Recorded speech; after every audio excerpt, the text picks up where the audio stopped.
Right now, I have with me Arvy Nahar, who is a contract specialist. Arvy, welcome to the program. Thank you very much. Very well, thank you. And this is her first time in Nigeria. Absolutely, thank you. How have you been in the country so far? Absolutely wonderful. I'm ashamed that I didn't come sooner, so thank you for this wonderful opportunity. Thank you. Would you come back again? Absolutely, I'm staying longer actually. Have you eaten our food? Of course I have. I'm a vegetarian, Yes, but you I've had told me. jollof rice with vegetables and it's been wonderful. We have a lot of vegetable-based You do? food, Correct. vegetable soup. There would no meat and all Sure. of that, so you can Absolutely. consume all of that. Yeah.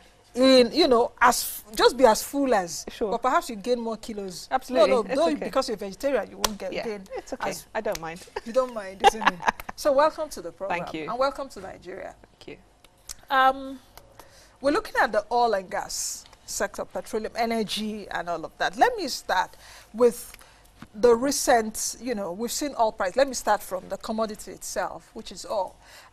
Earlier today, during my market analysis, I did say Brent crude is trading at around $70 US. We've seen, so far, it's not doing badly because the price of oil has been over 20–25% since this year. It traded around $50-something and all of that. The price of oil, the volatility is also there. There was a time, $30-something and all of that. So I want you to speak as it relates to oil price, between the crash Sure. or the doom and the boom. Sure.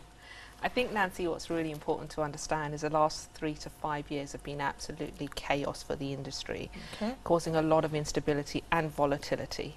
And what that means is that just doesn't affect oil and gas companies. That affects infrastructure companies, finance companies, banks, loans, guarantees. So there's a complete domino effect. So when people say, oh, the oil price is going low, it's been chaos. So what we see now in 2019, we believe as operational people that this may be the year for recovery, which is why we're so optimistic, and which is why you see quite a lot of large oil and gas and E&P projects going live this year, especially in Africa. So I'm very optimistic, and yes, we have had a very, very tough 3 to 5 years. But again, I do see the oil and gas price. There should be some normalization this year, definitely. Okay, we'll come back to the oil and gas price in a bit. But I would like you to speak as to what you even do and why you're even here in Nigeria. Okay. I understand that, but Sure. to speak to it, yeah. Sure. So I'm actually a contract specialist in the oil and gas industry. So a part of my scope of work and my job role is I usually work for oil companies, and we usually put together the contracts for drilling, seismic, engineering, construction, offshore and onshore. So part of that includes tendering, drafting the terms and conditions of business, and also negotiating the oil and gas company's position as well in country, which also includes local content quotas. Okay, we'll come to local content in a bit. I have to write it down so Sure. that I don't forget. But if we're taking a look at the IOCs, do you think that the IOC's engagement in Africa, perhaps also with Nigeria, has been fair? I think it's got better over the last 15–20 years, especially since I started in the industry the last 14 years. I think that's due to the infancy of legal frameworks as well. So I think now we have, Nigeria has had a local content legislation, a framework since 2010. So I think due to that fact, it's caused a lot of IOCs, and that's including subcontractors and contractors, to take note that certain parts of the subcontinent, certain parts of Africa are very conscious and aware that their local manpower force and their local companies should also participate in the energy sector as well. So I think, yes, I do think it's got better over the last 10 to 15 years. Would you also say that it's been better for local content participation in the country, despite we have the legislation and all of that? Yes, and the reason why I say that is because I've done quite a lot of research on local content and the implementation of local content. So for example, we have a very famous oil company, a French oil company that has a offshore platform right now, and 77% of their man hours and workforce was actually conducted in country, and that includes local in-country fabrication, engineering and man hours, which is very, very high, which shows me as an operational person that that's business done the right way in the industry. So as I said before, I'm very optimistic because I can operationally see this working. Are there still challenges with oil price moving forward, especially with like the sanctions against Iran? Iran is also a major player. Sure. Saudi Arabia on one end, Russia on the other end, Sure. OPEC plus. Yeah. You know, disruptions here and there, Venezuela also. So how optimistic are you? Because you mentioned earlier that oil price, we're seeing a sign of recovery. Sure. But are you optimistically cautious, or you're very optimistic about the price of oil? I think I like what you said, optimistically cautious. I quite like that definition, actually. I think we have to be, because look, we talk about the oil and gas industry like it's just another industry. We forget that it's about 30% politically driven as well. So there are parts of the world, including Iran and Venezuela, that do have political upheaval, which dictates the way Africa and Europe and the OPEC price will determine what happens in the next phase. But again, I think with, especially with Trump and his opinions with China and his... You just took it out of my mouth. Good, I'm glad. Yes, because I wanted to ask about the Trump effect. Yes. Because the president of the US yes. would tweet, in fact, he said, no, oil price should go down, this should be... Yeah. So I wanted to ask you the Trump effect. I think the Trump effect is not just on the oil price, he's had an effect on everything. Everything, you know. So we mustn't mention hashtag fake news, but, you know, such is life. He has his opinions, but again, you know, he is the president of the United States, so we must respect his position, and to a certain degree, what their opinion is about the oil price. But again, I don't think it fully dictates the oil price. I think Africa as a region is a niche in itself, so I don't think that there is any, you know, cause for concern there. You know, we're talking during the break, if Africa in fact was a global market player in the oil and gas sector, and you told me absolutely yes, and I was like, okay, is it because of a lot of production goes on there, but or perhaps the natural advantages that Africa has? I think it's understated. I think, you know, Africa is the oil prize. You know, lots of people have written very great books about it and done some great extensive research. And that's just not about the natural resources. That's the demographics of the country, of the actual positioning of the continent, and also the engineering, the education from this country, and the entrepreneurialism. We're forgetting that bit, you know. The amount of entrepreneurs that have come out of Africa in the last 5 years, and we're talking maybe not in oil and gas in particular, but construction, has been astronomical. There's not been that type of growth anywhere else in the world, you know. So I think there's, I'm very, as I said, I'm optimistic especially about this region.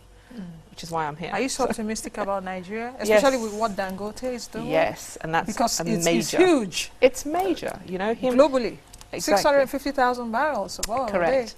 And to, you know, we forget the engineering for this type of refinery is very extensive, and that alone will create 2,000 engineers in the industry to maintain that refinery at full capacity.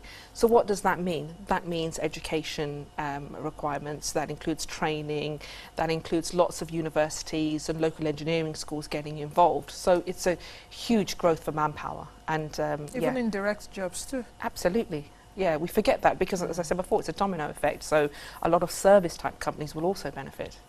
How about the issue of competition that faces Africa's oil and gas industry? I think there's always going to be competition in such a competitive market like oil and gas, and the majors will always be the big players because they have been around for over 50 years plus. But again, that doesn't stop any of the new entrepreneurs coming up. We have some very exciting entrepreneurs coming up in the oil and gas industry and infrastructure, including logistics.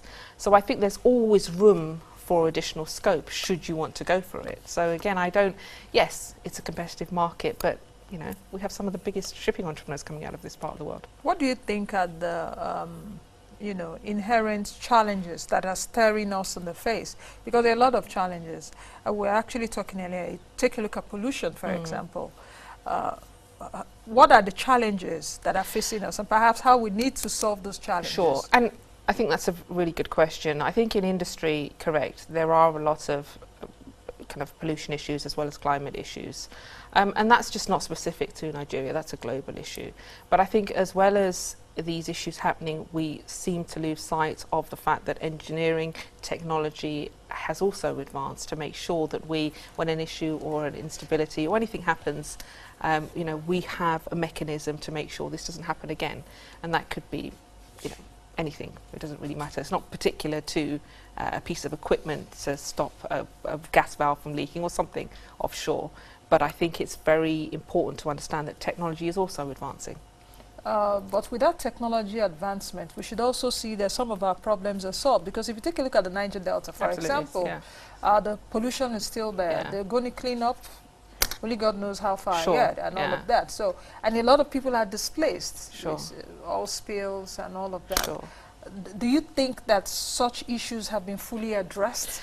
Because these are people we are talking about. Absolutely. These are challenges with human faces. Absolutely. Yeah. And I totally agree with you, but I also think we also have to consider the fact that the demographics of the positioning of the Delta State, it's, regionally, it's quite out there. So it's, there are some discussions going on with oil and gas companies of how they can, better equip locals with engineering, with equipment, to ensure that they are also participating as well. I think a lot of it has got to do with the fact that, locals and indigenous kind of tribes see international oil companies coming in, and they're also thinking, well, okay, we also want to participate as well. And I think it's a two-way street, as we say. It's participation from local government as well as the corporations coming in. So it has to be a very good working relationship. Otherwise, these issues will always keep on going. So with what you said, that means we're seeing advances already in technology? Very much so. Wow. Very much so. So if we take a look at it, one would say, I'm taking a look at the larger continent right now in Africa.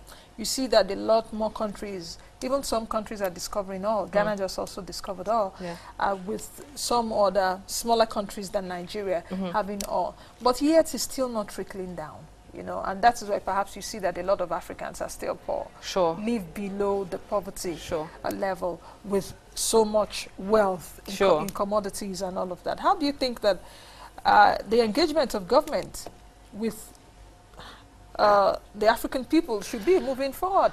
I think that's more of a social issue, more than an oil and gas issue, because I think it's all about, your local presence as well. If as corporations you're seen to be driving the best cars, living in the best homes, and outside people are living in poverty, there's obviously a disconnect, an issue.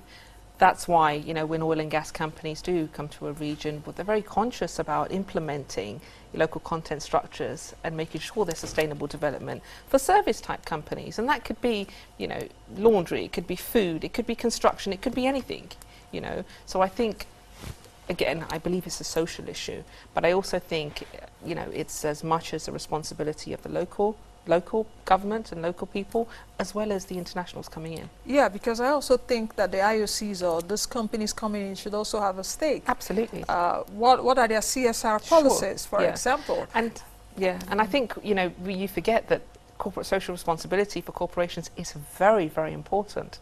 It's not just a prerequisite, they actually implement that in daily life, so it's very important for them. So we're very conscious of when we draft contracts that we take into account that, yes, we are going to an international location to work. So I think that's something to also be aware of. Is there a shining light on the African continent in Yes. terms of... Okay, you don't need to tell me anything. I'm very optimistic, as I said before. You didn't even allow me land.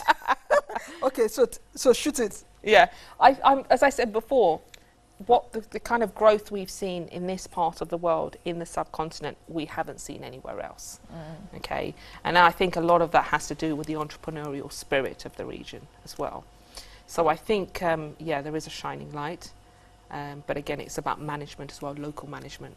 Is there a country that's that's just out there, that is the star out of all those? I'm talking about countries in Africa now: Nigeria, Angola, Ghana by the side, Congo, and some other countries, Gabon and all of that, all producing nations? They are, you see, but what we got to understand why Nigeria is a niche in that it sticks out, because you are Africa's biggest oil producer. Yes. You know, you have an inherent history, and so effectively you set precedent for the rest of the African continent. Have we been setting that precedent as well? Yes. Oh. Okay. This is why you have so much investment coming into this country. You know, you've got a number of venture capitalists, bankers, financiers looking at Nigeria for the next phase. You know, as I said, could be oil and gas, could be infrastructure, but you've done it very well, incredibly well. Wow. Okay. As we end the interview, you'll be staying here for a few more days. I will. Tell me about your experience so far in Nigeria since you landed. Well, I think I've been very well received. The people have been very accommodating everywhere I've gone. You know, I was very conscious that, oh, they might think, here we go, there's another foreigner coming in. And I bought myself an Ankara top. Wow. Which Where is did very you buy cool. it? I bought it from Jabalik Mall. Oh, okay, yeah. in Jabi. Yeah. Okay, okay. So so you've gone that far? Oh, yes, wow. of course. Fashion is very important.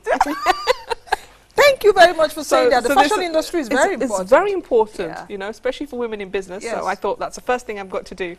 And I've just had the most wonderful time, you know. So I've been very well received. I've met some great people. I have a lot of friends here in Nigeria and Lagos, in Abuja and Lagos. So it's been absolutely wonderful. Yeah, great. Wow. So would you come back again? I'm thinking about extending my trip. So yes. Perhaps we should start thinking of a Nigerian name. Yes, absolutely. Please do. I'll Get back to me on that. Yes, Thank you. Thanks.